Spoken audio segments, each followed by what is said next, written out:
Hello, मैं हूं doctor Faizi और आप देख रहे हैं channel droid classes. Channel droid classes के कोर्स कोड 01 में आपका स्वागत है। कोर्स कोड 01 है CC01, चैप्टर 01 है सब बेसिक कॉन्सेप्ट ऑफ केमिस्ट्री है, वीडियो सीरीज थ्योरी 41 है। इसके पहले 40 यानी 40 तक हो चुका है। इस वीडियो सीरीज में हम लोग मोलारिटी पढ़ने जा रहे हैं। क्लियर है? चलिए पढ़ने के पहले मैं ये बता दूं, ये कोर्स कोड 01 जो डिजाइन किया गया है 10th पास बच्चों के लिए है, जो कि अपने आप को IIT एडवांस के लिए तैयार करना चाहते हो। IIT advance, I am not telling about IIT JEE। Clear है? दूसरी चीज कि या तो कमजोर बच्चे हैं जो मान लिया 10th 11th भी पास कर गए हैं और कमजोरी उनके अंदर है, तो वो भी इसे देख सकते हैं। ये बहुत ही छोटे छोटे कंसेप्ट और बेसिक से उठा करके एडवांस तक ले जाया गया है। इसमें 40 तक हो चुका है, ये 41 चल रहा है। पिछले वीडियो सीरीज यानी वीडियो सीरीज थ्योरी 40 में हम लोगों ने मोलारिटी पढ़ना शुरू किया था। आज हम मोलारिटी का रिमेनिंग पार्ट पढ़ने जा रहे हैं। तो लिखिएगा मोलारिटी। मोलारिटी में अगर बात की जाए तो ये कंटिन्यूड है। कंटिन्यूड का मतलब रिमेनिंग पार्ट। मोलारिटी की सारी चीजें ऑलमोस्ट हम लोगों ने पढ़ लिया था। आज हम पढ़ेंगे डाइल्यूशन फार्मूला। आज हम पढ़ेंगे dilution formula.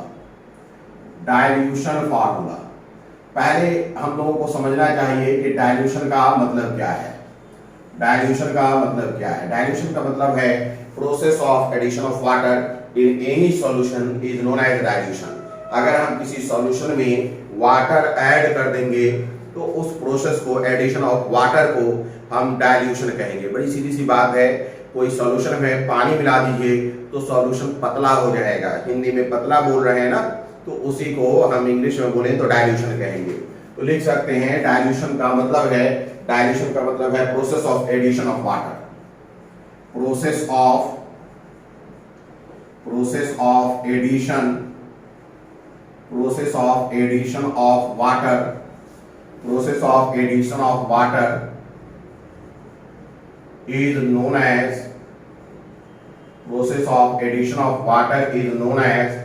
dilution. Process of addition of water is known as dilution. Process of addition of water is known as dilution. Clear है? जब हम डाइल्यूशन करते हैं तो इन डाइल्यूशन, ध्यान दीजिएगा, इन डाइल्यूशन जब हम किसी भी सॉल्यूशन को डाइल्यूट करते हैं, डाइल्यूट का मतलब ये है कि हमारा एक सॉल्यूशन है, ऑलरेडी किसी टेस्ट ट्यूब में या किसी भी जगह, किसी भी बर्तन में सॉल्यूशन है, इसमें हमने वाटर ऐड किया। सॉल्यूशन जो है 100 ml, मान लेते हैं 100 ml 0.2 m NaOH का सॉल्यूशन है, मान लेते हैं। इसमें हमने ऐड किया वाटर। जरा आप देखिए कि अगर कुछ ऐड हुआ है तो वाटर ऐड हुआ है और कुछ नहीं ऐड हुआ है। अगर कुछ ऐड हुआ है तो वाटर ऐड हुआ है और कुछ नहीं ऐड हुआ है। सोडियम हाइड्रोक्साइड नहीं ऐड हुआ है, ध्यान दीजिएगा। क्लियर है? तो अगर हम डाइल्यूट करेंगे तो सीधी सी बात है, वॉल्यूम क्या हो जाएगा? 100 ml है, अब वॉल्यूम बढ़ जाएगा। वॉल्यूम क्या हो जाएगा? बढ़ जाएगा। वॉल्यूम किसका बढ़ जाएगा? सॉल्यूशन का। वॉल्यूम ऑफ सॉल्यूशन की अगर बात करें तो वो इंक्रीज हो जाएगा। वॉल्यूम ऑफ सॉल्यूशन जो है वो इंक्रीज हो जाएगा। अब बात करते हैं number of mole of solute.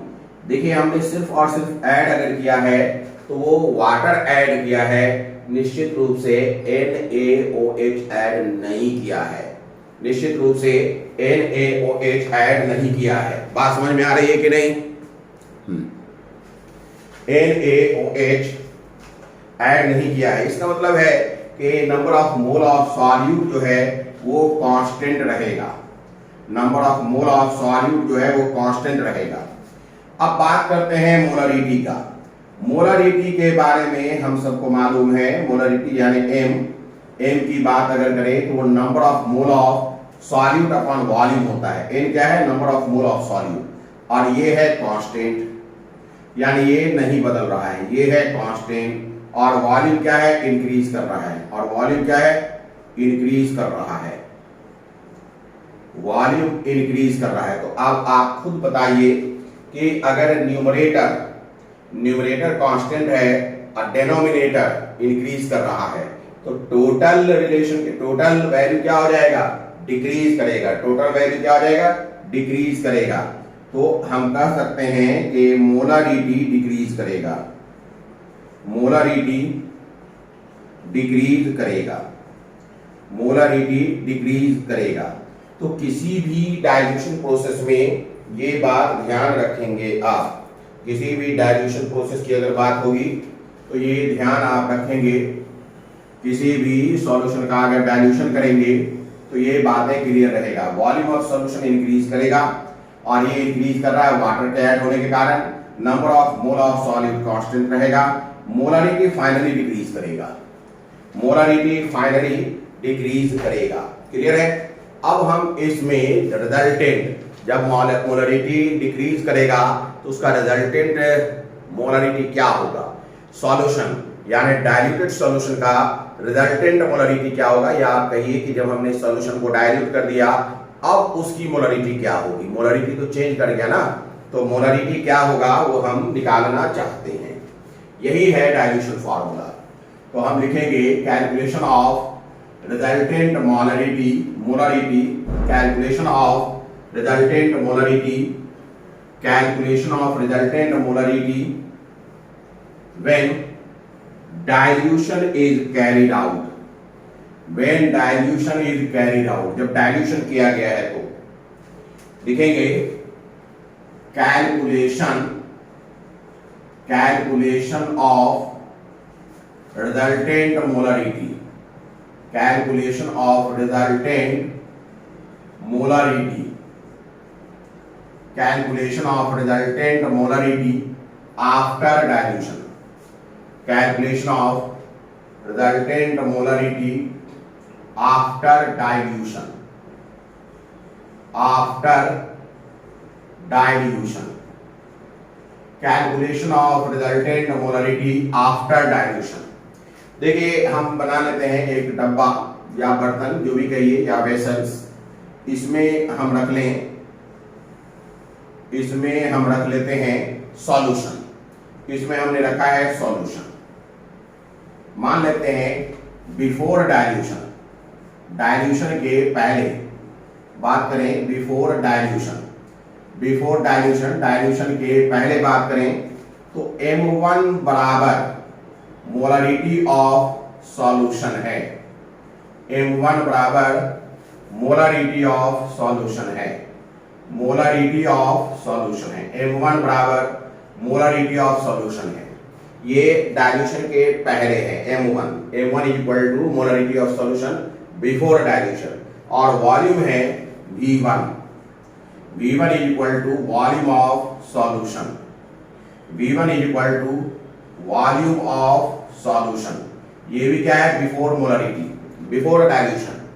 तो आप खुद बताइए number of mole of solute क्या हो जाएगा, number of mole of solute, n solute is equal to molarity into volume, molarity into volume. Volume of solution in litre ले लिया हमने, इन लीटर, इन लीटर। तो क्या आ जाएगा, number of mole of solute molarity into volume in litre, volume in litre, यही हो जाएगा volume in litre. That means n solute is equal to, इस केस में M1 V1, ये अपने को number of mole of solute मिला है, ये 1, ये मिला है number of mole of solute, number of mole of solute मिला है। क्लियर है। चलिए अब डाइल्यूशन हो गया, अब डाइल्यूशन के बाद हम देखते हैं आफ्टर डाइल्यूशन क्या होगा। आफ्टर डाइल्यूशन ये लिख लिया होगा आपने। अब हम बात करें after dilution. After dilution molarity decrease कर गया है, यानी कि मोलारिटी चेंज कर गया है।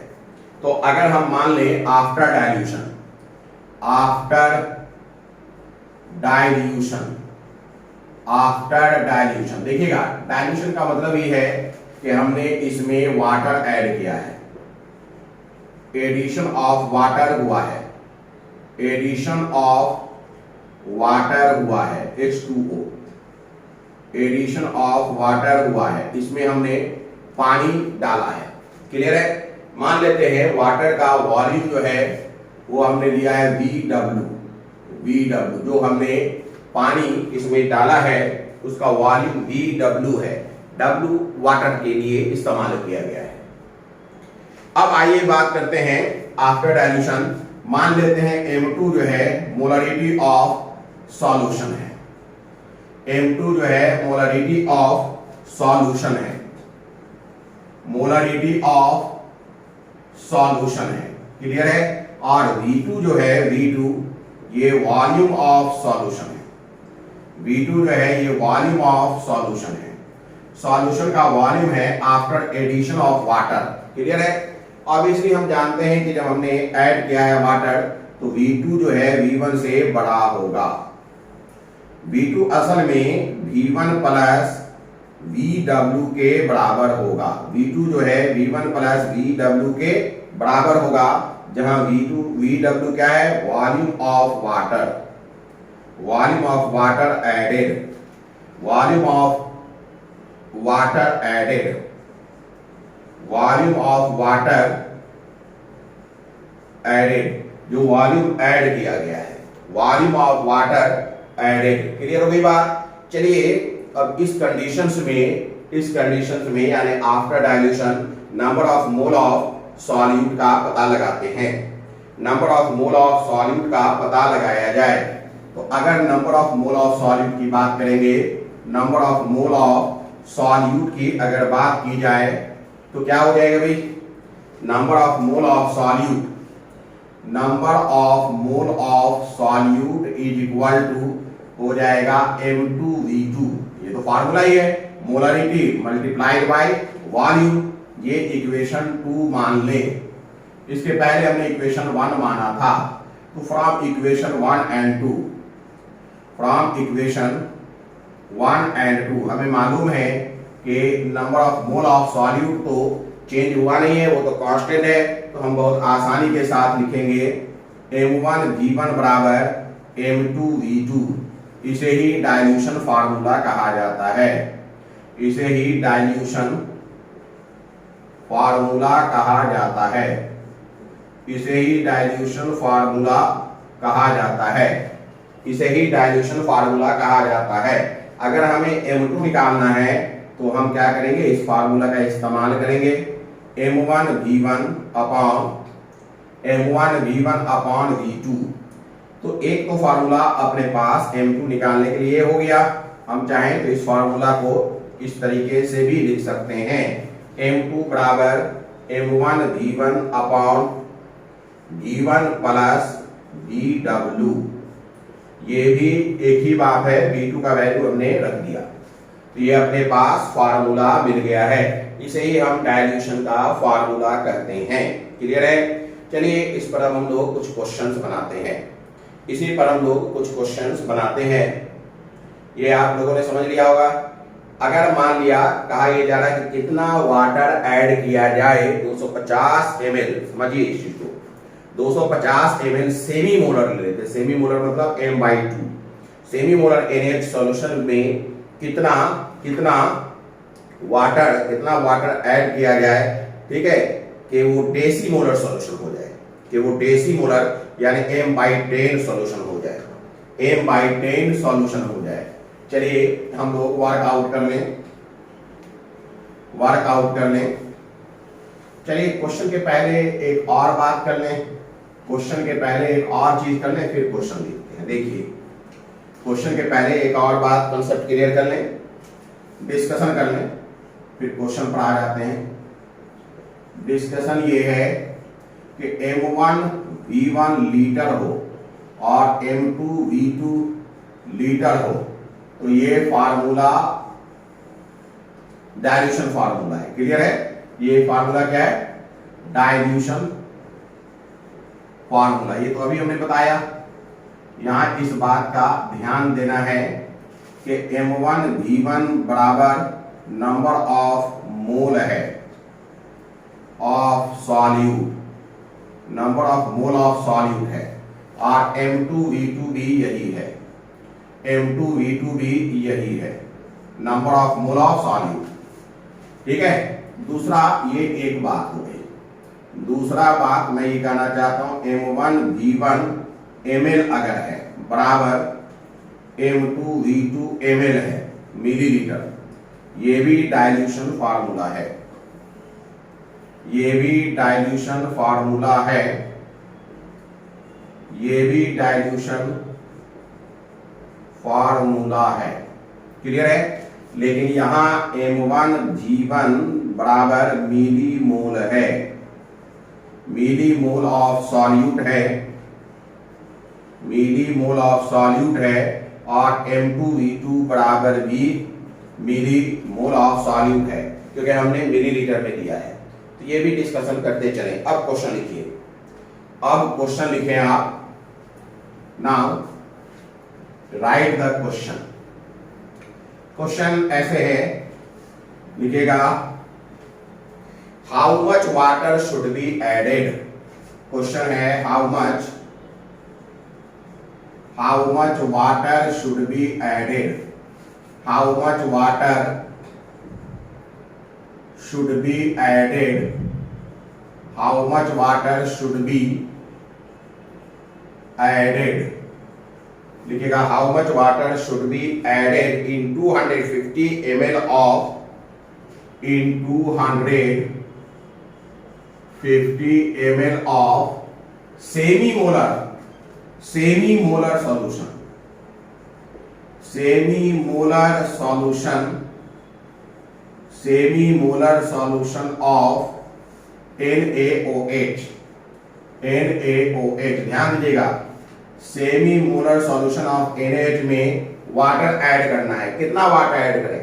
250 ml of semi molar solution में कितना वाटर ऐड करें कि हम बना पाए deci molar solution. To make it deci molar solution, to make it deci molar solution, to make it deci molar solution, to make it deci molar solution, to make it deci molar solution. How much water should be added in 250 ml of semi-molar solution of NaOH to make it deci molar solution? देखिए मैं बताता हूँ, अपना V1 है 250 यानी before dilution 250 ml, और M1 है 1/2 क्योंकि सेमी मोलर है, और आफ्टर डाइल्यूशन जो है, ध्यान दीजिएगा, आफ्टर डाइल्यूशन V2 अपने को नहीं बताया गया है, और V2 बराबर है VW प्लस G1। हमें ध्यान दीजिएगा VW का पता लगाना है, और M2 दिया गया है डेसी मोलर यानी 1/10। तो अब तो कोई दिक्कत ही नहीं है, इसे लिखेंगे M1V1 बराबर M2V2। M1 का वैल्यू 1/2, इसका वैल्यू 250 बराबर M2 का वैल्यू 1/10, इसको लिखेंगे VW प्लस V1 कितना है 250। बात खत्म।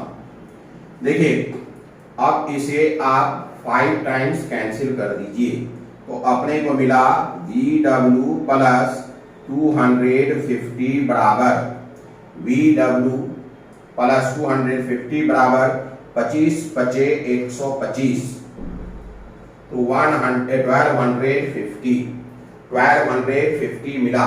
तो VW यानी वॉल्यूम ऑफ वाटर जो है वो 1250 में से 250 ml आप हटा लीजिए, तो 1000 ml, यही आंसर है, 1000 ml मिला।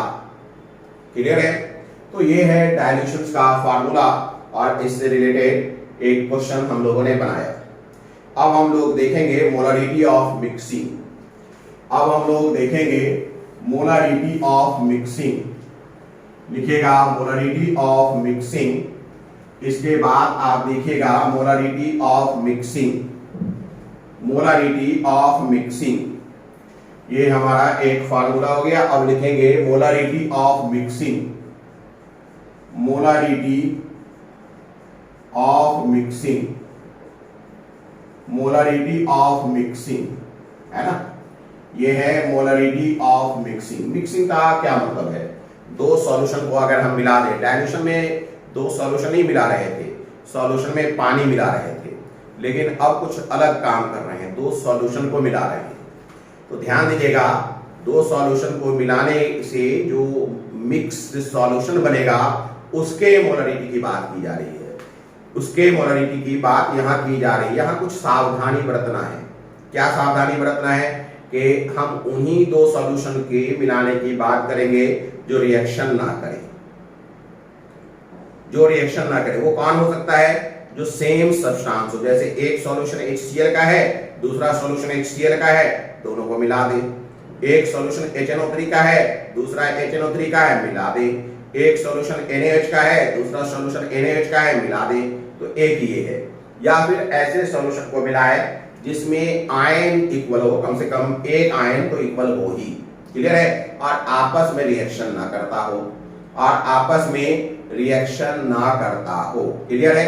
तो लिखेगा आप मोलरिटी ऑफ मिक्सिंग, लिखेगा it is applicable only, it is applicable, it is applicable, it is applicable only for, it is applicable only for, ठीक है, only for a number solution of same substance or same solution, solution of same substance लिखिएगा, solution of same substance, clear है। in same solution of same substance in same solvent, ठीक है। For example HCl HCl solution है कि नहीं। B number क्या है? Same solution having same ion, solution having same ion, solution having at least same ion, having at least same ion.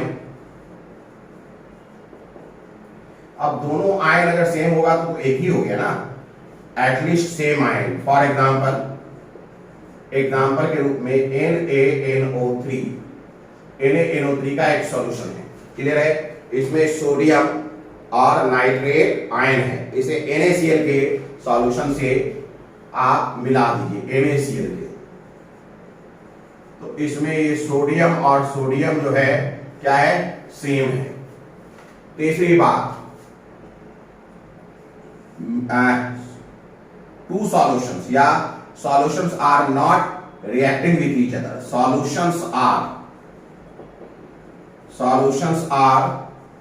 not reacting with each other, are not reacting with each other, are not reacting with each other, are not reacting with each other, solutions are not reacting with each other, ये होना चाहिए, clear है। जो different nature के हैं उसमें solution ये mixing नहीं होगा। लिख सकते हैं not applicable, not applicable with solution of contrast nature या different nature, not applicable for solution of different nature, not applicable for solution of different nature, different nature, ठीक है, not applicable for solution of different nature, clear है। जैसे example के रूप में for example HCl solution है, HCl solution plus NaOH solution, अगर इसे हम रिएक्शन कराएंगे, इसे अगर मिलाएंगे तो ये तो रिएक्शन कर जाएगा, रिएक्ट विथ ईच अदर। ये क्या करेगा? React with each other. तो इसकी बात नहीं कर रहे हैं, react with each other. Mixing की जो हम बात कर रहे हैं इसमें इस तरीके के केस की बात नहीं कर रहे हैं, react with each other. HCl और NaH जो है वो रिएक्ट कर जाएगा, इसकी हम लोग बात नहीं कर रहे हैं, क्लियर हो गई बात। चलिए अब इसके लिए फार्मूला निकालते हैं। ये हो गया, लिख लिया होगा आपने। अब इसके लिए भी हम लोग फार्मूला कैलकुलेट करें, यानी कि calculation of resultant molarity after mixing, calculation of resultant molarity after mixing, calculation of resultant molarity after mixing. लिखिएगा calculation of resultant molarity, calculation of resultant molarity, calculation of resultant molarity, calculation of resultant molarity after mixing,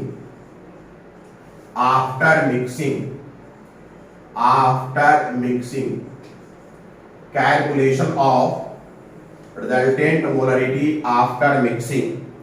after mixing जो है resultant molarity की बात करते हैं।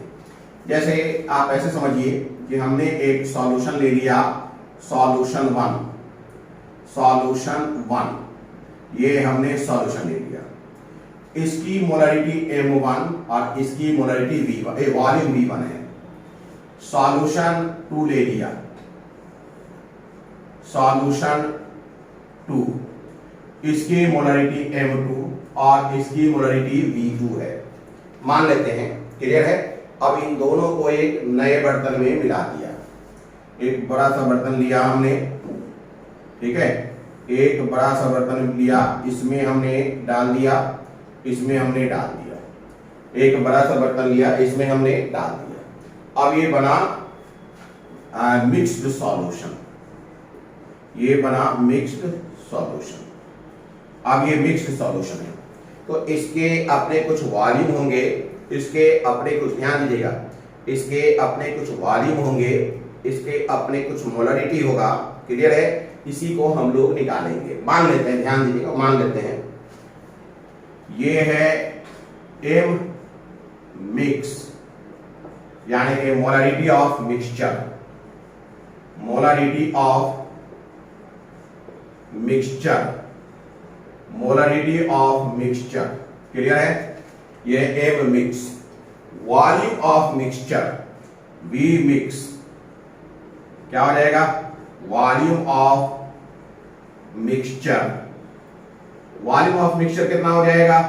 बराबर हो जाएगा V1 प्लस V2, यही दोनों वॉल्यूम मिला है ना, V1 प्लस V2। बात समझ में आ रहा है कि नहीं? अच्छा, number of mole of mixture क्या हो जाएगा? Number of mole of solute in mixture क्या हो जाएगा? N mixture is equal to N1 plus N2। ठीक है, ये क्या है? Number of mole of solute, number of mole of solute in mixture, और N1 क्या है भाई? Number of mole of solute, number of mole of solute in solution 1, N2 क्या है? Number of mole of solute, number of mole of solute, number of mole of solute in solution 2, N mixture, number of mole of solute in mixture, ये number of mole of solute in mixture है, ये number of mole of solute in solution 1 है, और ये है number of mole of solute in solution 2 है। ये है अपना N मिक्सचर। तो N मिक्सचर को थोड़ा और सॉल्व करें यहां, तो हम लिख सकते हैं N mixture is equal to, क्या होगा भाई? N1 बराबर अपने को क्या मिल जाएगा? M1 V1 प्लस N2 बराबर क्या मिल जाएगा? M2 V2। तो ये है अपना number of mole of solute in mixture. Clear है? अब हम बहुत आसानी के साथ जानते हैं, हमें मालूम है, ध्यान दीजिएगा, हमें मालूम है कि M मिक्सचर को अगर हम वॉल्यूम मिक्सचर से गुना कर दें तो वो किसके बराबर आ जाएगा? N मिक्सचर के बराबर मिल जाएगा। क्लियर है? तो हम लिख सकते हैं M मिक्सचर बराबर N mixture upon V mixture, यही है ना। फिर आगे और बढ़ाइए, M mixture is equal to N mixture अपने को क्या मिल रहा है, m1 v1 plus m2 v2। तो हम लिख सकते हैं m1 v1 plus m2 v2। और वॉल्यूम ऑफ मिक्सचर क्या मिल रहा है, v1 प्लस v2 मिल रहा है। क्या मिल रहा है, v1 plus v2, v1 plus v2 मिल रहा है। तो मोलरिटी ऑफ मिक्सचर का यही फार्मूला हो जाएगा। Molarity of mixture is equal to m1 v1 plus m2 v2 upon v1 plus v2। Clear हो गई बात। तो ये है अपना मोलरिटी ऑफ मिक्सचर का फार्मूला, ये है अपना मोलरिटी ऑफ मिक्सचर का फार्मूला। आगे इसे थोड़ा जनरलाइज करते हैं। अच्छा, जरूरी नहीं है कि आपने एक दो ही सॉल्यूशन मिलाया हो, बहुत सारे सॉल्यूशन आप मिला सकते हैं। तो अगर जनरलाइज किया जाए, बहुत सारे सॉल्यूशन की बात की जाए, तो जनरल फॉर्म में हम क्या लिख सकते हैं। बहुत सारे सॉल्यूशन की बात की जाए तो हम लिख सकते हैं इन जनरल क्या हो सकता है भाई, M mixture is equal to हो जाएगा m1 v1 plus m2 v2 plus, अगर बहुत सारे हैं तो m3 v3 plus dash dash dash upon v1 plus v2 plus v3 plus dash dash dash, है कि नहीं। यानी कि हम ऐसे भी लिख सकते हैं m mixture is equal to summation, इन सब का जोड़ m i v i क्या है, i का वैल्यू है 1 2 3 upon summation vi, summation vi, i का वैल्यू 1 2 3 है। तो ये फॉर्म हमारा मोलरिटी के लिए मिल गया। तो it is the molarity of the mixture, mixture के लिए ये मोलरिटी का फार्मूला है, मिक्सचर के लिए मोलरिटी का फार्मूला है। चलिए इस पर भी कुछ क्वेश्चंस बना लिए जाएं। यहां तक हम लोगों ने सीख लिया मोलरिटी के बारे में, इस पर भी कुछ क्वेश्चंस बना लिए जाएं। क्वेश्चन है, पहले इसे मिटा दें। मान लेते हैं 200 ml 0.2 m मतलब मोलरिटी 0.2 m HCl सॉल्यूशन ले लिया जाए। लिखिएगा क्वेश्चन के रूप में 200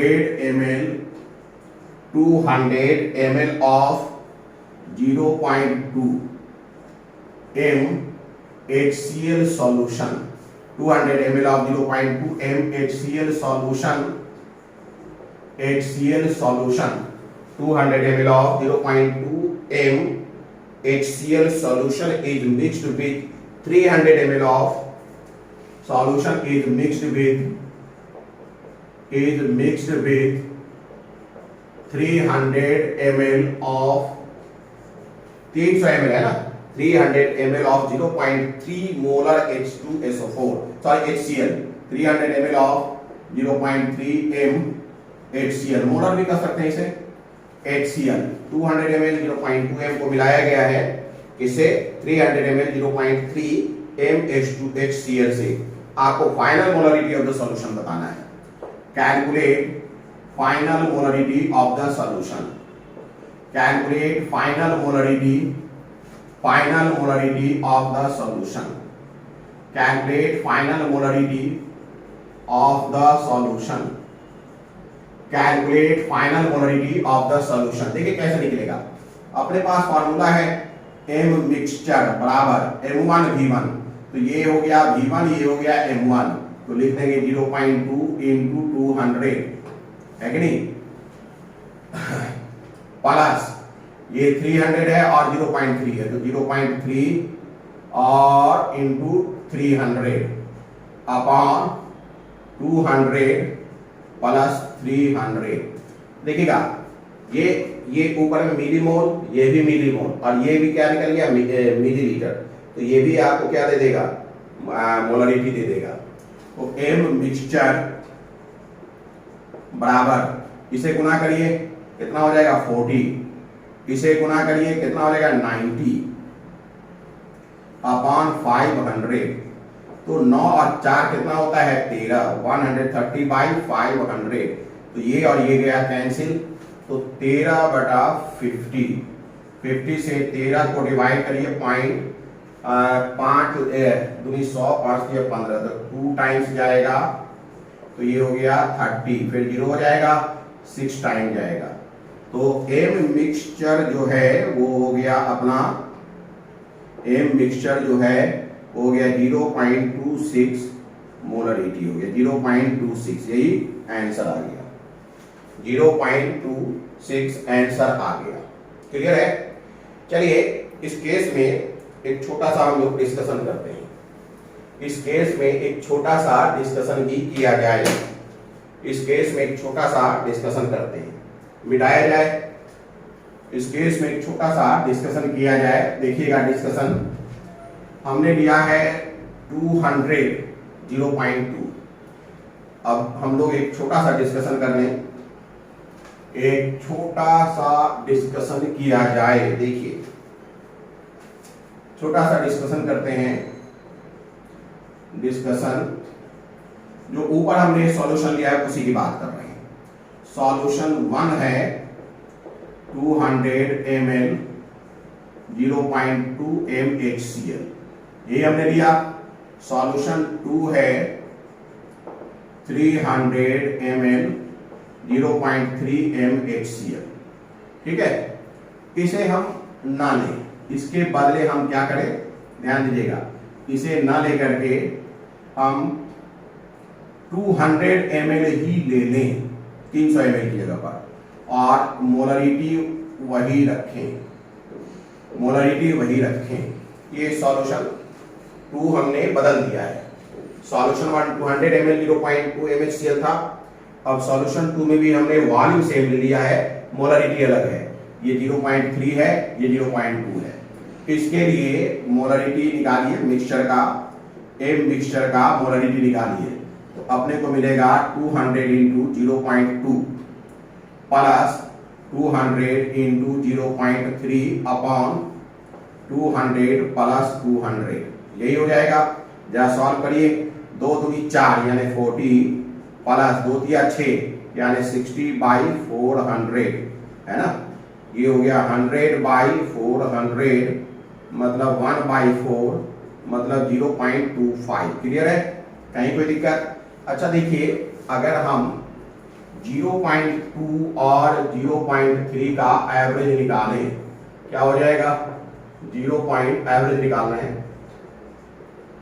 एवरेज निकालिए तो 0.5/2 अपने को मिलेगा, यानी कि 5/20 मतलब 1/4 finally 0.25।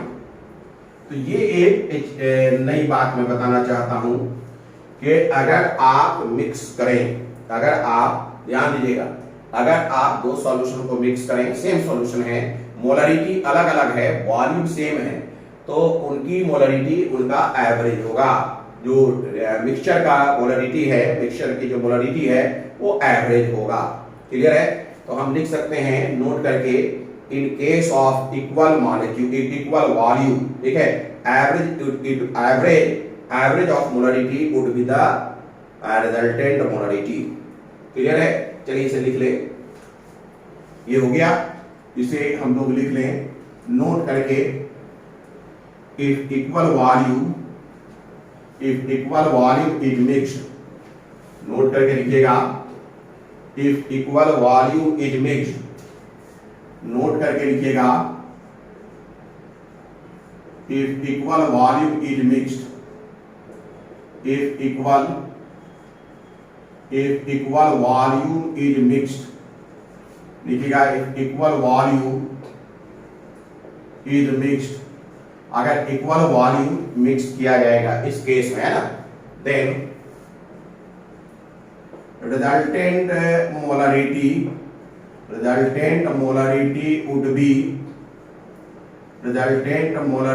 would be average of component molarity, average of component यानी डिफरेंट सॉल्यूशन के मोलरिटी का एवरेज होगा। Average of component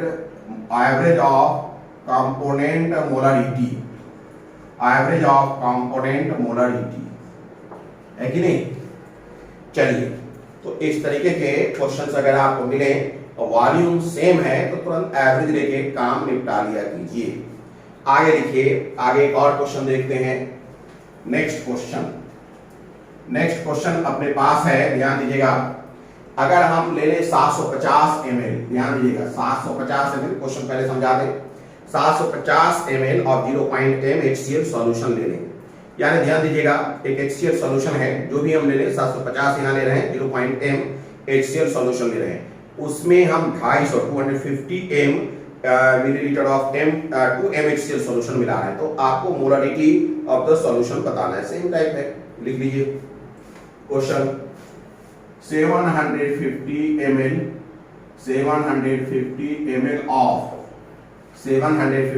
ml of 0.5m HCl solution, 750 ml of 0.5m HCl solution is mixed with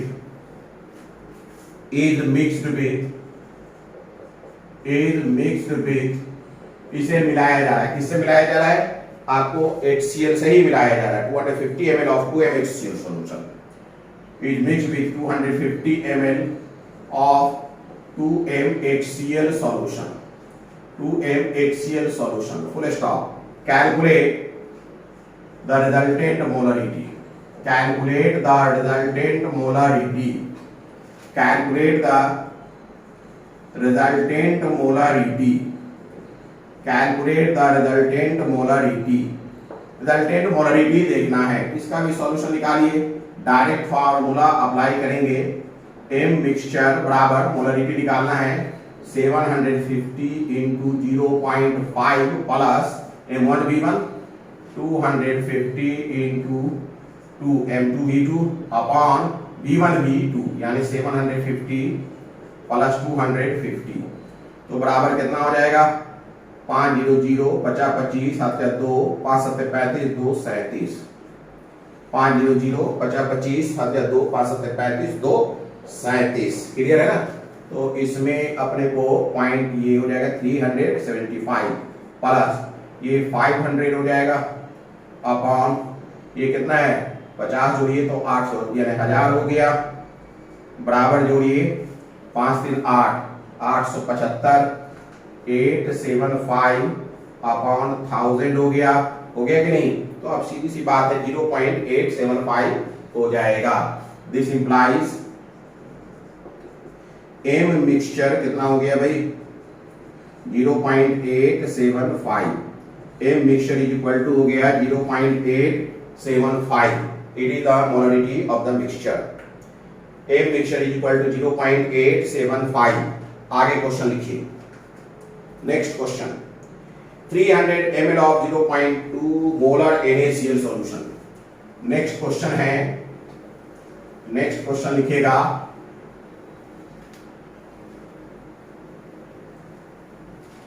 next question 300 ml of 0.2, यहाँ 300 ml 0.2 molar NaCl solution लिया गया। ध्यान दीजिएगा, इस बार थोड़ा सा क्वेश्चन बदल रहे हैं। 300 ml of 0.2 molar NaCl solution, molar मतलब समझते हैं आप, molar NaCl solution is mixed with या NaCl सॉल्यूशन, क्लियर है? और 500 ml 0.3m MgCl2 सॉल्यूशन ले लेते हैं। 500 ml of 0.3m MgCl2, यहां ध्यान दीजिएगा ये NaCl है, देखिए क्लोरीन, और ये MgCl2, एक आयन यहां भी सेम है, ठीक है? ये हम लोग ले लेते हैं। इसके बाद हम लोग ले लेते हैं 800 ml of 0.3, ठीक है? कितना? 800 ml of 0.3m AlCl3 solution ले लेते हैं। 800 ml कॉमा कहते करके comma 800 ml of 0.3 m AlCl3 तो यहां भी Cl है AlCl3, ठीक है सॉल्यूशन। और 2 लीटर पानी भी मिला देते हैं, और 2 लीटर क्या मिला देते हैं, पानी। इतना मोलर इनिशियल सॉल्यूशन, इतना मिलीलीटर 0.3 m यानी molar MgCl2 800 ml of 0.3 m AlCl3 solution and 2 liter water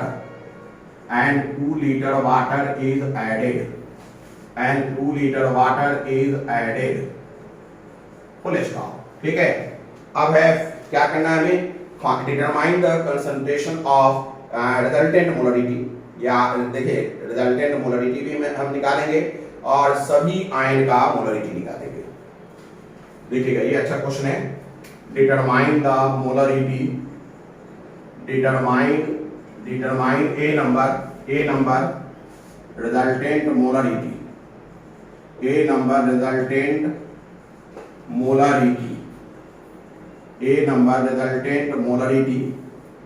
B number या रिजल्टेंट मोलरिटी रहने दीजिए, ठीक है। Determine the concentration of Cl minus ion, ठीक है।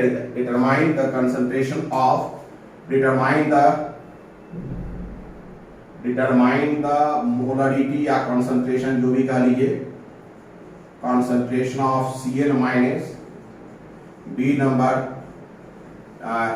determine A the concentration of Cl minus, B number the Na concentration of Na plus ion, the concentration of Na plus ion, C number Na है ना Mg, C number the concentration of Mg2 plus ion, D number the concentration of AlCl3 plus ion, the concentration of AlCl3 plus ion, ये अपने को निकालना है, clear है। चलिए अब इसमें वर्कआउट करते हैं। पहले हम लोग क्या करें कि डिफरेंट सॉल्यूशन की बात करें। देखिए सॉल्यूशन 1 क्या है अपना, सॉल्यूशन 1 है 300 ml 0.2 MnACl, यही है कि नहीं। NaCl का मतलब क्या है भाई, NaCl का मतलब है, ध्यान दीजिएगा, अब यहां पर थोड़ी चीजों को समझने की कोशिश कीजिएगा। इसे और इसे गुना कर दें तो ये क्या मिल जाएगा मुझे, number of mole of NaCl मिलेगा कि नहीं। तो हम लिखेंगे NaCl कितना हो जाएगा, 300 इंटू 0.2 मतलब 2 तिया 6, 60 करते, डायरेक्ट 60 करते, लिखिए 60, ये अपने को मिल जाएगा। अच्छा, जितना मोल NaCl का, ध्यान दीजिएगा, जितना मोल NaCl का है उतना ही मोल Cl माइनस का होगा, क्योंकि हर एक मॉलिक्यूल में एक Cl है। VSTH 40 में इस पर बात हो चुकी है। तो क्या हो जाएगा भाई, ये number of mole of Cl minus की अगर बात करें तो अपने को नंबर ऑफ मोल नहीं है बल्कि ये मिली मोल है, ये N नहीं है, मिली मोल है, क्योंकि ml और मोलरिटी को गुना कर रहे हैं, तो ये मिली मोल लिखेंगे हम। m मोल NaCl ऐसे लिखते हैं, m मोल NaCl, तो ये क्या हो जाएगा, मिली मोल Cl माइनस बराबर 60, ये है अपना, क्लियर है। सॉल्यूशन 1 से हमें Cl माइनस 60 मिली मोल मिला है। अब सॉल्यूशन 2 की बात करें, सॉल्यूशन 2 क्या है, 500 ml 0.3 MgCl2 है। तो इसका मतलब है मिली मोल कितना मिल रहा है अपने को, मिली मोल MgCl2 कितना मिल रहा है, वो मिल जाएगा 5 तिया 15, है ना, 5 तिया 1500, 1500 में यानी 150 मिल जाएगा, लिखेंगे हम लोग 500 इंटू 0.3 मतलब 150। तो अपने को मिलीमोल ऑफ Cl माइनस कितना मिल जाएगा यहाँ देखिएगा MgCl2। समझे इस बात को, चूंकि MgCl2 में हर मॉलिक्यूल में 2 क्लोरीन है, तो जितना इसका मिलीमोल होगा उसका डबल हो जाएगा वहां। तो क्या हो जाएगा 150 इंटू 2 मतलब 300। तो ये 300 ये 60, 300 ये 60। अब लिखेंगे सॉल्यूशन थर्ड की बारी है। सॉल्यूशन थर्ड क्या है भाई? सॉल्यूशन थर्ड का रहा है 800 ml 0.3 MaCl3। तो इसमें मिलीमोल क्या हो जाएगा? मिलीमोल ऑफ AlCl3 कितना हो जाएगा भाई?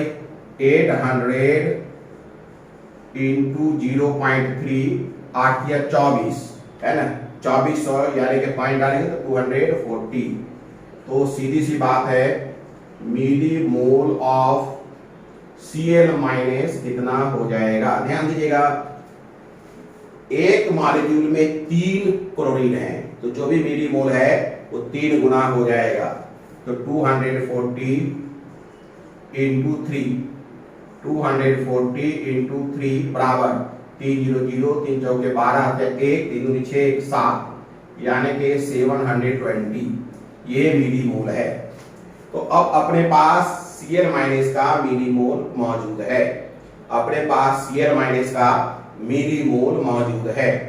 अब देखिए वॉल्यूम की बात करते हैं, volume of mixture, direct mixture के वॉल्यूम की बात करिए। कितना है? पहले सॉल्यूशन से 300, दूसरे सॉल्यूशन से 500, तीसरे सॉल्यूशन से 800 और चौथा सॉल्यूशन तो नहीं है लेकिन पानी 2000 ml मिलाया गया। 2 लीटर का मतलब 2000। तो अब इसे जोड़िए, 5 3 8 8 8 16 तो 3600 ml अपने को मिल गया वाटर। ये वॉल्यूम 3600 ml, 8 8 16 हो गया, 2000 है ही, तो 2000 प्लस 1600 यानी 3600 ml मिल गया। तो अगर हमारे पास टोटल मोल Cl माइनस का मिल गया है, ये मिलीमोल है, टोटल मिलीमोल अपने को मिल गया है, इसका Cl माइनस का टोटल मिलीमोल मिल गया है।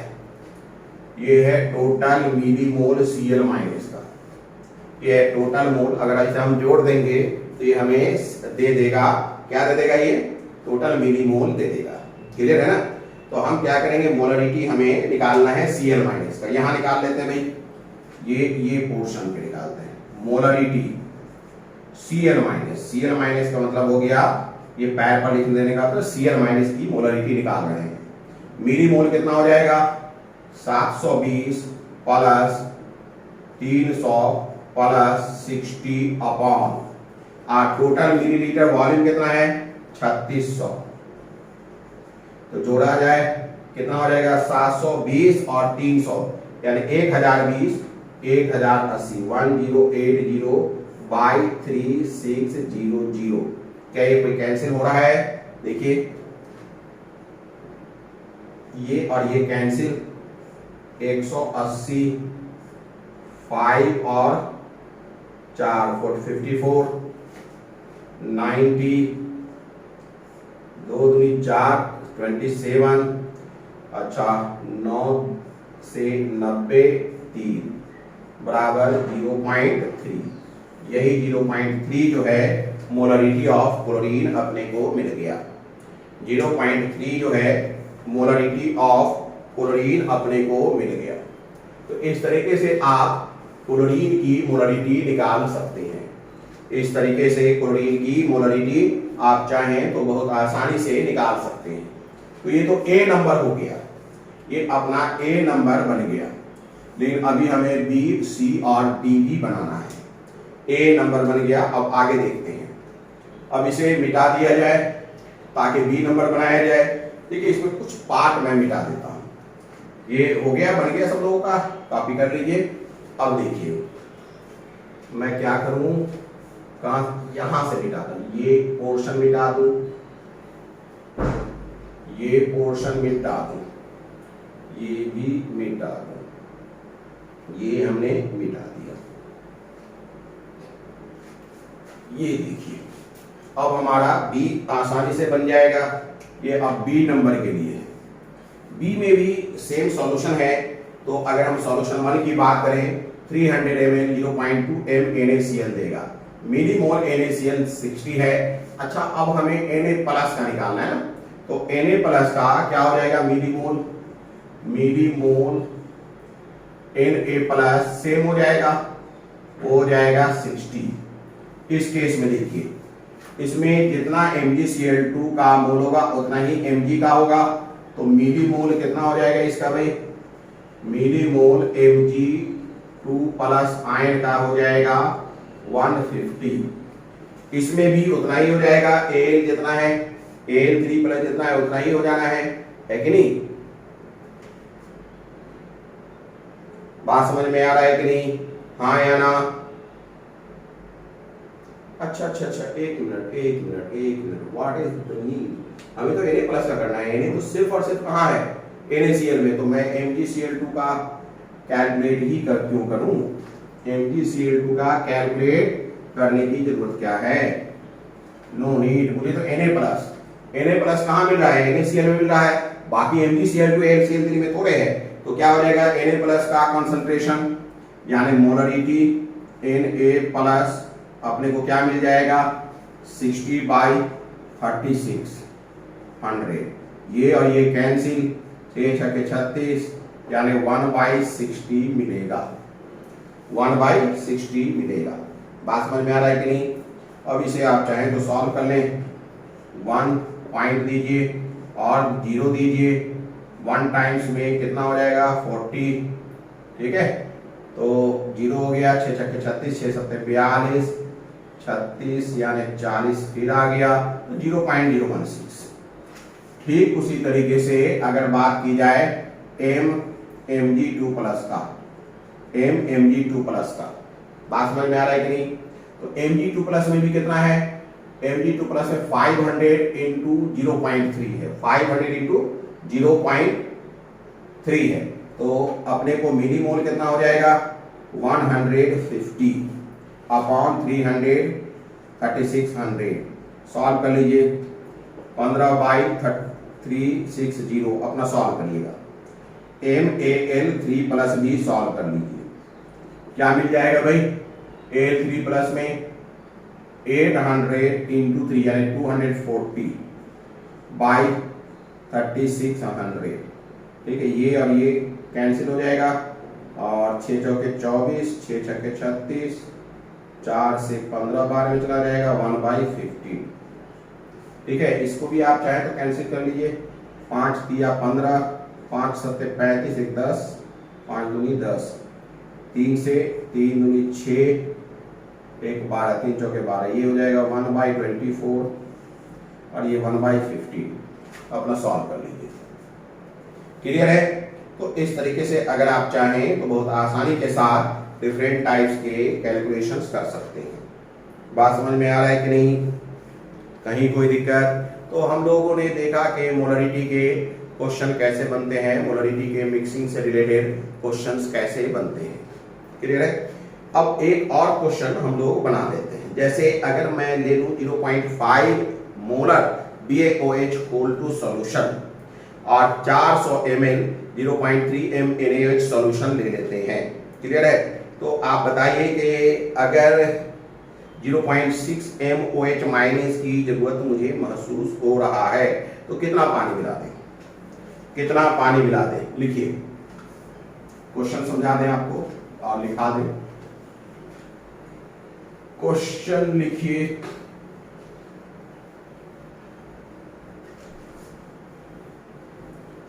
क्वेश्चन आप लिखें।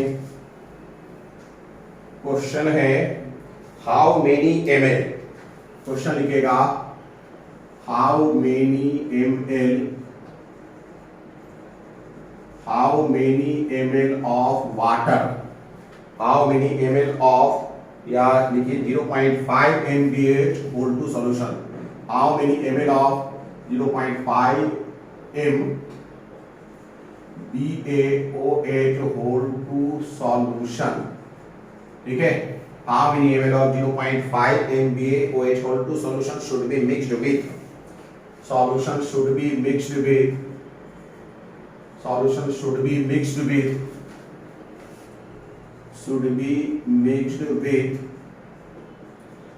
400 ml। कितना ml? 400 ml। बात समझ में आ रहा है?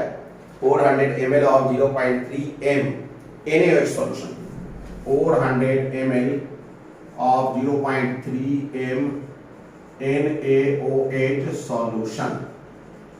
कितना मिलीलीटर, यानी कि वॉल्यूम जैसे पानी नहीं है यहाँ पर, BaOH whole का एक सॉल्यूशन है जिसकी मोलरिटी 0.5 दिया गया है। कह रहा है कितना ml इसका मिलाया जाए, किसमें मिलाया जाए? 400 ml of 0.3 m NaOH solution में मिलाया जाए। क्लियर है? ये final concentration of OH minus जो मिले वो 0.6 m मिले। How many ml of 0.3 should be mixed with 400 ml of 0.3 m NaOH solution that form 0.6 m OH minus ion in solution, है कि नहीं? तो कहता है कि भाई BaOH whole to solution है, इसका सॉल्व करेंगे। BaOH whole to solution है और ये NaOH सॉल्यूशन है। BaOH whole to solution है, ये NaOH सॉल्यूशन है। क्लियर है? इसका कहता है वॉल्यूम दिया है 400 ml और इसकी मोलरिटी भी दी गई है, ये है 0.3। इसकी मोलरिटी मान लेते हैं M1 है, V1 है। इसकी वॉल्यूम नहीं दिया गया है, ये तो अपने को पता लगाना है। और इसकी मोलरिटी M2 दिया हुआ है 0.5 मान लेते हैं। क्लियर है? अब OH माइनस की बात करिए, ध्यान दीजिएगा। इसमें OH माइनस कितना मिलेगा? तो इन दोनों को हमने मिलाया है। मिलाने के बाद एक मिक्सचर बना है। मिलाने के बाद मिक्सचर बना है। मिक्सचर के अंदर OH माइनस आयन का concentration, molarity of OH minus ion ऐसे भी लिखते हैं। किसी का भी मोलरिटी ऑफ OH माइनस को हम इस तरीके से भी लिख सकते हैं, OH माइनस ऐसे भी लिखते हैं, यही ज्यादा प्रैक्टिस में। आगे हम ऐसे ही लिखेंगे OH माइनस आयन। ये दिया हुआ है कितना? ये दिया हुआ है 0.6। अब चलिए वर्कआउट करते हैं। OH माइनस की मोलरिटी निकालने के लिए हमें क्या करना पड़ेगा? OH माइनस की मोलरिटी निकालने के लिए हमें molarity of OH minus in number of mole of या number of millimole of OH minus in this solution निकालना होगा। वो क्या हो जाएगा? M2 into V into 2। M2 into V into 2। M2 क्यों? ये मोलरिटी है। M2 को V2 से गुना कर दे तो मिलीमोल हो जाएगा। M2 को V2 से गुना कर दे तो मिलीमोल हो जाएगा। ये लीजिए, M2 को V2 से गुना कर दे, M2 को V2 से गुना कर दे तो मिलीमोल हो जाएगा किसका? BaOH whole 2 का। और हर BaOH whole 2 का जितना मिलीमोल होगा उसका डबल OH होगा, क्योंकि फार्मूला में OH 2 है। तो M2 into V2 into 2 plus, देखिए भाई यहाँ क्या है, फार्मूला में एक ही OH है, तो M1 V1 upon total volume कितना है अपने पास? V1 plus V2। हमें V2 निकालना है, बाकी सब अपने पास है। इसी को देखिए अब सॉल्व करते हैं। ये 0.6 दिया हुआ है, M2 0.5 into V into 2 plus M1 0.3 into 400 upon क्या मिल जाएगा भाई? 400 प्लस V2। यही V2 निकालना है। क्लियर है? अब हमें कुछ नहीं करना है, V2 के लिए इसे कैलकुलेट करना है। चलिए कैलकुलेट करते हैं। कैलकुलेशन किया जाए, कैसे करेंगे? इसे सॉल्व करिए। अब हम लिखते हैं इस टर्म को यहां लिख रहे हैं ऊपर 0.6 बराबर 0.5 को 2 से गुना करिए तो 1 1 हो जाएगा ना, तो V हो गया, ये V2 है भैया, V2 प्लस ये कितना हो जाएगा 4 तिया 12, 4 तिया 12 मतलब क्या हो गया 1200, 1200 में 0.1 डाल दिए 120, V2 प्लस 120 अपॉन ये क्या है V2 प्लस 400। अब क्रॉस मल्टीप्लीकेशन कराइए, ये 0.6 V2 प्लस 6 चौके 24 यानी 240, 0.6 V2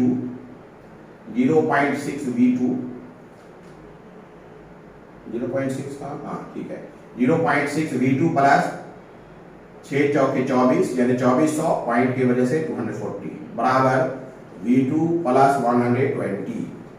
अब क्या करें हम, इसे उठा के यहां ले जाएं और इसे उठा के यहां ले आए, तो क्या हो जाएगा फाइनली अपने को जो मिलेगा वो मिलेगा 240 माइनस 120 बराबर V2 माइनस 0.6 V2, तो बराबर हम लिख सकते हैं V2 इधर ले आए 1 माइनस 0.6 कॉमन लेकर के 120 यहाँ हो जाएगा, 240 में से 120 घटा दीजिए तो V2 इंटू 0.4 बराबर 120 मिला। That means V2 is equal to 120 by 0.4, so V2 is equal to 120 में एक ऊपर ले जाइए 0, 4 तिया 12, 300 ml इसका आंसर हो जाएगा, 300 ml इसका आंसर हो जाएगा। तो इस तरीके से हमने डायल्यूशन फार्मूला देख लिया मोलरिटी के प्रसंग में, कॉन्टेक्स्ट में, और हमने मिक्सिंग ऑफ सॉल्यूशन देख लिया। ये नहीं है कि ये अंत है, अभी एक बार फिर हम लोग इसी चैप्टर में टाइट्रेशन के पहले डिफरेंट टाइप्स के कंसंट्रेशन पर बातचीत करेंगे, क्लियर है, और आगे बातचीत होगी। अब मोलरिटी के बाद एक टर्म है फॉर्मेलिटी, उस पर बात कर लें, फिर मोलरिटी और फिर हम लोग आगे बात करेंगे। अब एक टर्म अपने पास है फॉर्मेलिटी, इसे हम कैपिटल F से इंडिकेट करते हैं, देखिए फॉर्मेलिटी क्या है इसे मैं समझाता हूं। पहले हम एक कंपाउंड की बात करें, थोड़ा डिस्कस कर लें। कंपाउंड अपने पास दो किस्म के होते हैं, एक कंपाउंड होता है आयनिक कंपाउंड, और एक कंपाउंड होता है कोवेलेंट कंपाउंड। मुख्य रूप से यही दो प्रकार के कंपाउंड होते हैं, क्लियर है। हम लोग आमतौर पे क्या कहते हैं कि जो कोवेलेंट कंपाउंड है इसका स्मॉलेस्ट पार्टिकल जो है, वो मॉलिक्यूल है भी, स्मॉलेस्ट पार्टिकल क्या है, मॉलिक्यूल है, सही बात है। अब देखिए अगर हम वाटर सैंपल की बात करें, सैंपल का मतलब है collection of molecule, water sample की बात करें तो इसका मतलब है कलेक्शन ऑफ मॉलिक्यूल, ध्यान दीजिएगा, कलेक्शन ऑफ मॉलिक्यूल यानी कि एक नहीं कई वाटर के मॉलिक्यूल आपस में किसी न किसी तरीके से जुड़े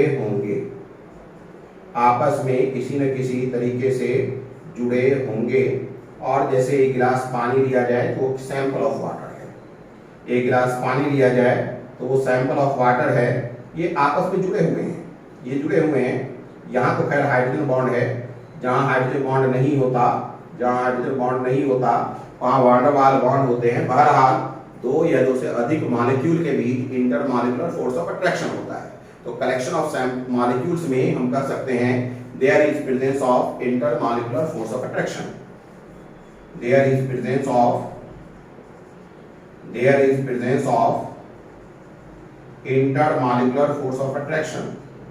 there is presence of intermolecular force of attraction,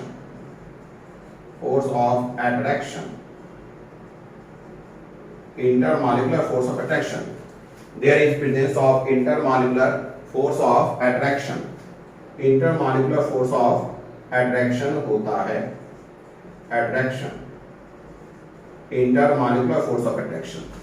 तो बड़ी अच्छी बात है, ये आपको समझ में आ गया होगा कि कोवलेंट कंपाउंड जो है वो पार्टिकल्स उसके मॉलिक्यूल होते हैं, और असल में जब हम कोवलेंट कंपाउंड का एक सैंपल कलेक्ट करते हैं तो वो मॉलिक्यूल का कलेक्शन होता है, मॉलिक्यूल का कलेक्शन होता है, उनके बीच में इंटरमॉलिक्यूलर फोर्स ऑफ अट्रैक्शन होता है।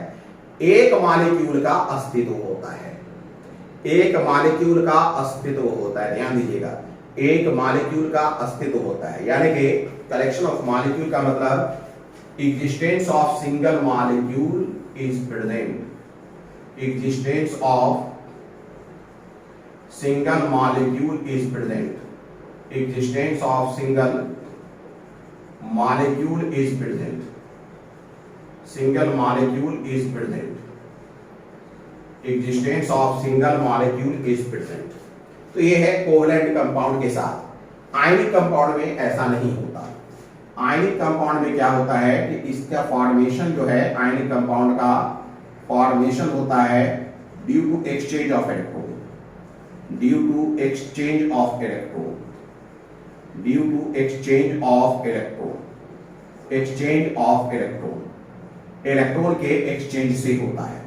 क्योंकि इलेक्ट्रॉन का एक्सचेंज होता है due to exchange of electron, इसलिए आयन बनता है। This implies ion forms, ion forms, ion मतलब केटायन और एनायन, आयन मतलब केटायन एंड एनायन, आयन मतलब केटायन एंड एनायन। बात समझ में आ रहा है? तो आयनिक कंपाउंड की अगर हम बात करें तो ध्यान दीजिएगा, आयनिक कंपाउंड में केटायन और एनायन बनता है। अब केटायन और एनायन आपस में जुड़ करके मॉलिक्यूल बनाते हैं, केटायन और एनायन आपस में जुड़ करके मॉलिक्यूल बनाते हैं। ऐसा ही हम बोलते आते हैं, ज्यादातर लोग बोलते हैं, हकीकत में ऐसा नहीं है। एक पार्टिकुलर केटायन और पार्टिकुलर एनायन नहीं मिलते, बल्कि बहुत सारे केटायन और बहुत सारे एनायन मिलकर के क्रिस्टल बनाते हैं, एक क्रिस्टल बनाते हैं। केटायन और एनायन जो है आपस में जुड़ते हैं। कैसे जुड़ते हैं?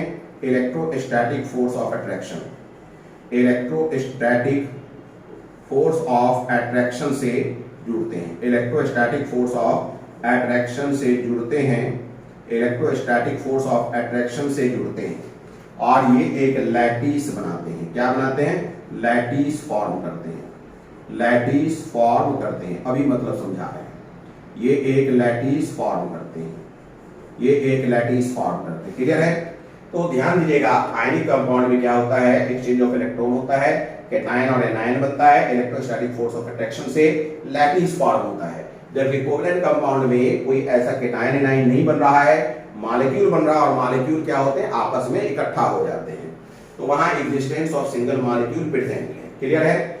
चलिए अब मैं इसे मिटाना चाहता हूं ताकि लैटिस के बारे में बात करें, ताकि लैटिस के बारे में बातचीत की जा सके, लैटिस के बारे में बातचीत की जा सके। लैटिस क्या है? Lattice 3 dimensional arrangement of various cation and anion है। लैटिस क्या है?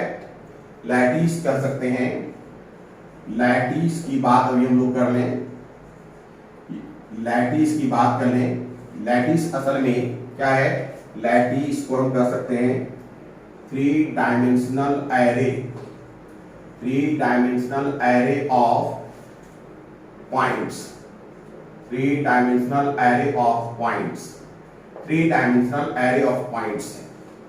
Lattice 3 dimensional array of points है, और आयनिक कंपाउंड इसी 3 डायमेंशनल एरे ऑफ पॉइंट्स के पर 3 डायमेंशनल एरे ऑफ पॉइंट्स पर केटायन और एनायन अरेंज होते हैं। In ionic compound, in ionic compound, in ionic compound cation and anion, in ionic compound cation and anions are present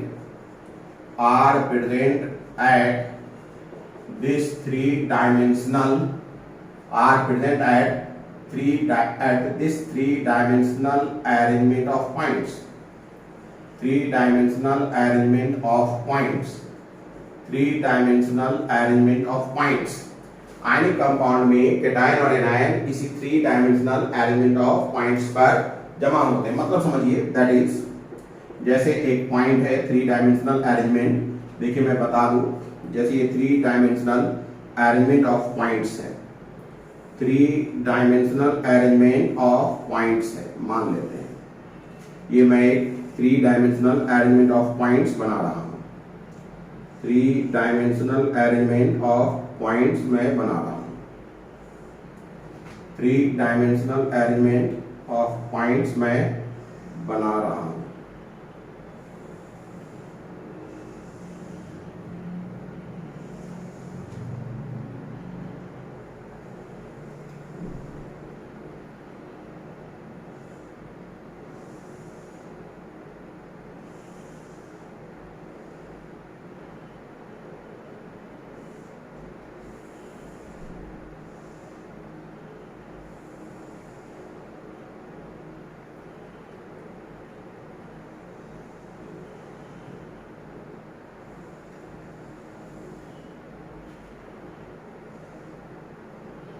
देखिए मैं ये 3 dimensional arrangement of points बना रहा हूं। ये पॉइंट्स हैं, ये पॉइंट्स हैं, ध्यान दीजिएगा, ये पॉइंट्स हैं, ये पॉइंट्स हैं, ये भी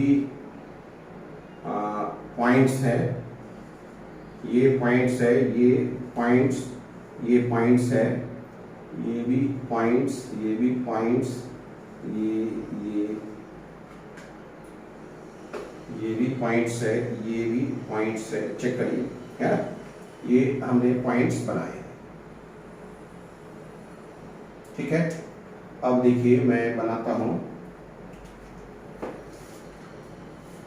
ये भी पॉइंट्स है, ये भी पॉइंट्स है, ये भी पॉइंट्स है, ये भी पॉइंट्स है, ये भी पॉइंट्स है, ये भी पॉइंट्स है,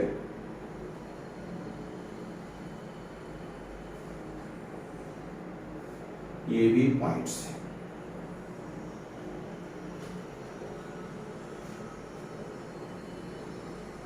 और कुछ छूट रहा है क्या? चलिए, तो अब मैं ये बताना चाह रहा हूं, समझिएगा इस चीज को, ये एक 3 डायमेंशनल अरेंजमेंट है, समझिए इस बात को। स्पेस में ये पॉइंट्स का अरेंजमेंट है, ये लाइन से मतलब नहीं है, लाइन सिर्फ ये दिखाया गया है ताकि ये पॉइंट को मिलाने से कैसा स्ट्रक्चर बन रहा है उसके लिए है, वरना लाइन का कोई मतलब नहीं है। असल इस पॉइंट का मतलब है, ये पॉइंट का अरेंजमेंट है स्पेस में 3 डायमेंशनल अरेंजमेंट है। इसी पॉइंट्स पर कैटायन और एनायन आकर जमा हो जाता है। तो कैटायन, बहुत सारे कैटायन, बहुत सारे एनायन आकर जमा हो जाता है। ध्यान दीजिएगा, जैसे NaCl की ही बात कर लें, तो सपोज दैट NaCl की ही बात करें तो गिनिए, तो मान लिया 1 2 3 4 5, ठीक है, 6 7 8 9 10 11 12 13 14 15 है।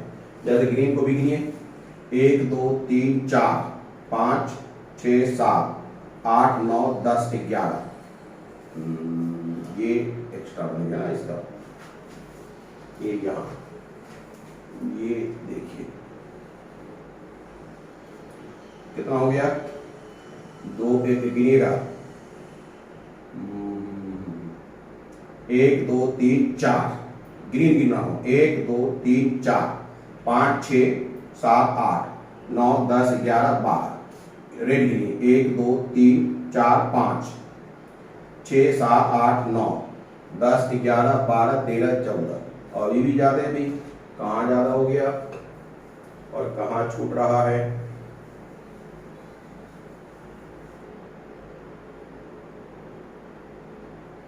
कहीं छूट गया है क्या?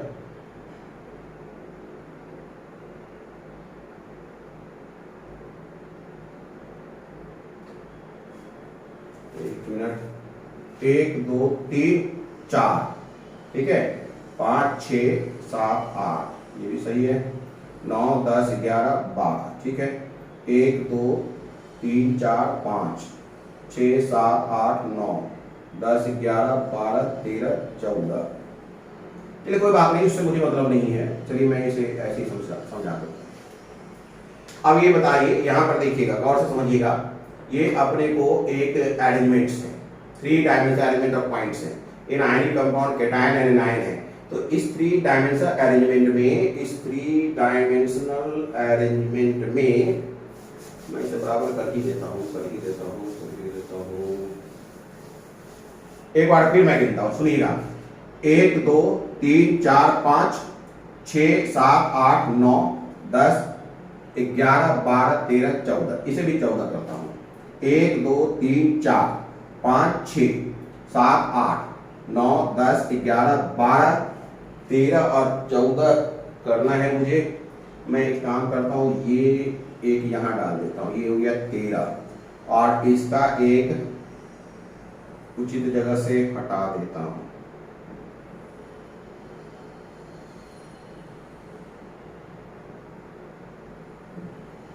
कैसे हटेगा?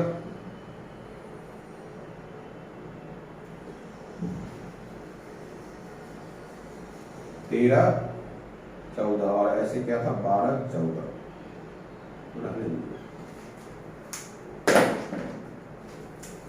रहने दें, यही रहने दीजिए। मैं अभी इसे बना देता हूँ, थोड़ा सा कॉम्प्लिकेटेड हो जाएगा बनाने में, मुझे और कोई दिक्कत नहीं। चलिए मैं बता रहा हूँ, three dimensional array of points है in ionic compounds cation and anions are present at this three dimensional arrangement of points. इस थ्री डायमेंशनल अरेंजमेंट पॉइंट्स में कैटायन और एनायन मौजूद है। चलिए एक बार फिर मैं बात करता हूँ, समझिए इस चीज को। अगर हमारे पास कोवलेंट कंपाउंड है,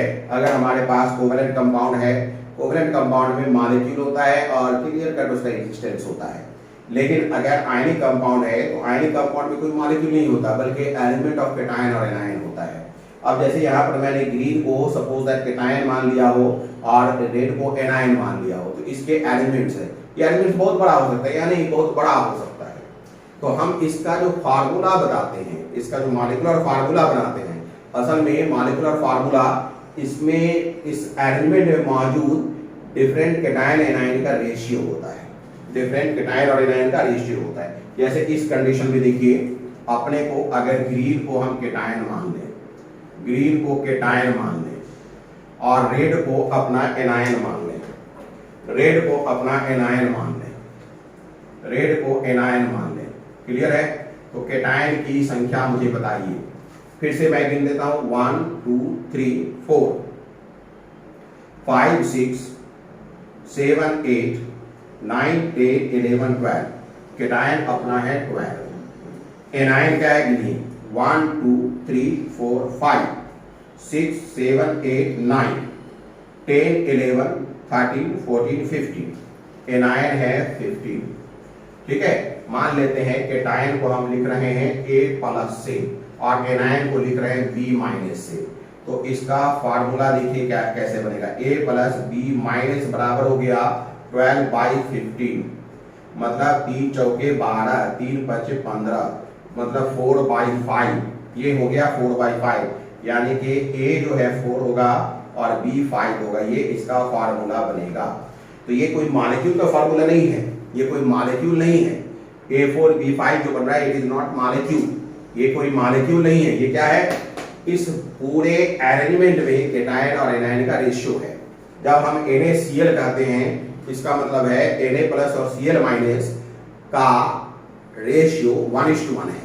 जब हम MgCl2 कहते हैं, इसका मतलब है मैग्नीशियम का A, तो Cl उसका डबल है, 1/2 रेशियो है। जब हम AlCl3 कहते हैं, तो Al और Cl के बीच में, यानी Al कैटायन और Cl एनायन के बीच में 1:3 का रेशियो है, ये मतलब होता है। तो अगर हम बात करें आयनिक कंपाउंड के कॉन्टेक्स्ट में, तो आयनिक कंपाउंड एग्जैक्टली मॉलिक्यूल नहीं फॉर्म करता, बल्कि उनके जो मॉलिक्यूलर फार्मूला है, उनका जो मॉलिक्यूलर फार्मूला है, उसे मॉलिक्यूलर फार्मूला नहीं कहना चाहिए। विशुद्ध रूप में कहने पर उसे सिंपली फार्मूला बोलना चाहिए। हालांकि हम मॉलिक्यूलर फार्मूला बोलते हैं, सर्वमान्य है, एक्सेप्टेड है, बहुत इस पर हल्ला करने की जरूरत नहीं है, बहुत इस पर बहस करने की जरूरत नहीं, इससे कोई खास फर्क नहीं पड़ता। We can say MgCl2 is a formula, molecular formula, but exactly it is not molecular formula. MgCl2 करके कुछ नहीं होता, बल्कि बहुत सारे Mg2+, बहुत सारे Cl- आपस में 3 डायमेंशनली इस तरीके से अरेंज करते हैं। उस अरेंजमेंट में Mg2+ और Cl- का जो रेशियो है, उससे हम फार्मूला जनरेट करते हैं। जैसे हम इस कंडीशन में अरेंज किया है, तो A4B5 अपने को मिला है, क्लियर है? A4B5 अपने को मिला है, और भी मिल सकता है, AB भी मिल सकता था, A और B के बीच में सेम रेशियो होता तो AB बनता, A और B के बीच में अगर 1:2 का रेशियो होता तो AB2 बनता। तो इस तरीके से याद रखिए फार्मूला बनता है। तो जहां मॉलिक्यूल नहीं बनता, सिर्फ फार्मूला बनता है, उसके लिए मोल उसके लिए मॉलिक्यूलर फार्मूला की जगह हम सिंपली फार्मूला कहते हैं। तो मोलारिटी की जगह पर एक वर्ड फॉर्मेलिटी आता है, ये सिर्फ और सिर्फ टेक्निकली आयनिक कंपाउंड के लिए है। आप ये कह सकते हैं formality is nothing but the molarity for ionic compound. Ionic compound के लिए हम मोलारिटी शब्द का इस्तेमाल कर सकते हैं। तो पहले तो हमें ये समझना था कि आयनिक कंपाउंड और मॉलिक्यूलर कोवेलेंट कंपाउंड में डिफरेंस क्या है। आयनिक कंपाउंड मतलब है असल में element of cation and anion and they know exactly molecule in case of ionic compound, but in case of covalent compound molecule exist, smallest particle exist करता है, यहाँ नहीं करता, यहाँ तो लैटिस करता है। लैटिस मतलब बहुत सारे कैटायन और बहुत सारे एनायन का एक अरेंजमेंट करता है। उस कैटायन और एनायन के अरेंजमेंट में जो सिंपलेस्ट रेशियोज होते हैं कैटायन और एनायन का, उसे ही हम फार्मूला के रूप में रिप्रेजेंट करते हैं। क्लियर है? तो फॉर आयनिक कंपाउंड मोलारिटी की जगह पर फॉर्मेलिटी वर्ड ज्यादा सुटेबल है। तो अब हम फॉर्मेलिटी पर बात कर सकते हैं।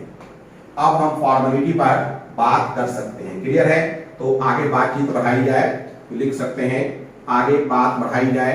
क्या बात बढ़ाई जाए? देखिए हम लिख सकते हैं, ध्यान दीजिएगा, आयनिक कंपाउंड की अगर बात करें, आयनिक कंपाउंड की बात की जाए, ये है अपना आयनिक कंपाउंड और ये है अपना covalent compound. Covalent compound, covalent compound, clear है? तो अगर कोवेलेंट कंपाउंड में मॉलिक्यूल है तो यहां क्या है? यहां 3D एरे है, element of cation and anion. Ca मतलब कैटायन एंड एनायन। क्लियर है? यहां अगर मॉलिक्यूल है तो इसका MF बनेगा, मॉलिक्यूलर फार्मूला, मॉलिक्यूलर फार्मूला है कि नहीं? तो हम इसे मॉलिक्यूलर फार्मूला बनाएंगे। यहां मॉलिक्यूलर फार्मूला की जगह सिंपली फार्मूला लिखना बेहतर रहेगा, क्योंकि फार्मूला है, मॉलिक्यूल तो है ही नहीं। मॉलिक्यूलर फार्मूला से हम ग्राम मॉलिक्यूलर मास निकाल सकते हैं, GMM मतलब ग्राम मॉलिक्यूलर मास निकालते हैं, ग्राम मॉलिक्यूलर मास निकालते हैं, है ना? तो जैसे GMM निकालते हैं, यहां हम ग्राम फार्मूला मास GFM निकालेंगे, ग्राम फार्मूला मास ग्राम फार्मूला मास निकालेंगे। क्लियर है? ग्राम फार्मूला मास। जैसे हम सैंपल को, जैसे हम नंबर ऑफ मोल निकालते हैं ना, नंबर ऑफ मोल बराबर सैंपल अपॉन यहां क्या कहलाएगा? Gram formula mass. जबकि यहां नंबर ऑफ मोल कैसे निकालते हैं? Number of mole is equal to sample, gram में रहेगा, वजन ग्राम में, दोनों में रहेगा, सैंपल ग्राम में अपॉन ग्राम मॉलिक्यूलर मास लेते हैं। तो यहां भी नंबर ऑफ मोल निकलेगा, लेकिन यहां क्या होगा? सैंपल बाय GFM, ग्राम फार्मूला मास। यहां भी मोल निकलेगा, लेकिन sample upon gram molecular mass. तो ये अपने को डिफरेंस है। तो उसी तरीके से मोलरिटी में नंबर ऑफ मोल की जगह हम ये लिया करेंगे, तो ये फॉर्मेलिटी हो जाएगा। ठीक है? नंबर ऑफ मोल की जगह पर हम ये लिया करेंगे। क्लियर है? तो अब लिखेगा फॉर्मेलिटी। फॉर्मेलिटी को अगर हम डिफाइन करें तो क्या हो सकता है? Number of mole of formula. अब यहां हम क्या कहेंगे? फार्मूला, मॉलिक्यूल नहीं कहेंगे, number of mole of formula. Formality के लिए अब डेफिनेशन हम लिख रहे हैं, फॉर्मेलिटी मतलब F। इसके लिए अगर डेफिनेशन लिखेंगे तो लिखेंगे number of mole of formula, ठीक है, per litre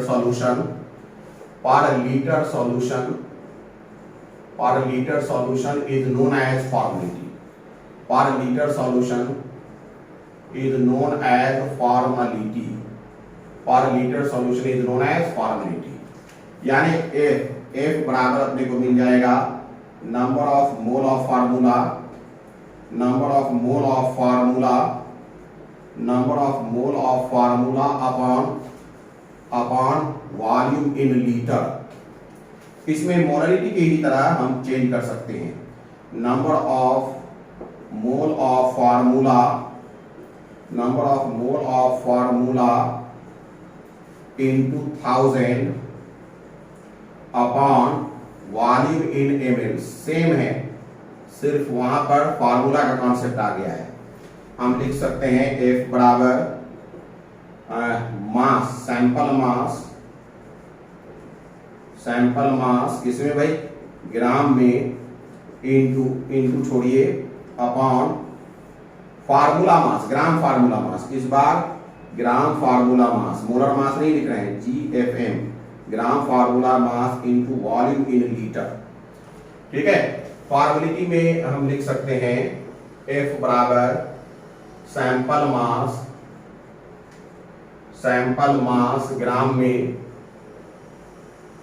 upon gram formula mass into volume ml में into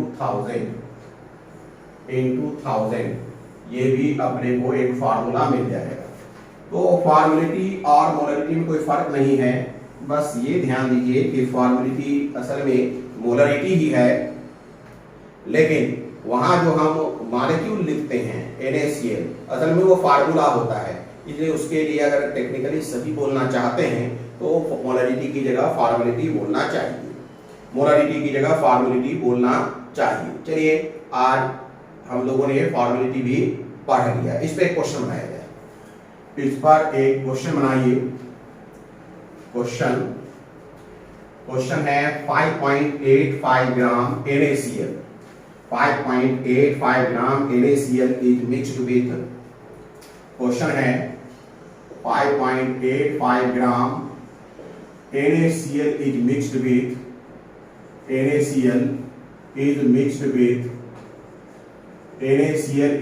with 2500 ml is mixed with water to form 2500 ml solution.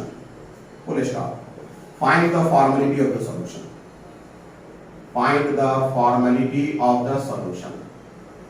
Find the formality of the solution. Find the formality of the solution. क्या हो जाएगा? F बराबर अपना formula क्या है? Formula mass यानी sample मास 5.85 into 1000 upon 58.5 into कहाँ गया 2500।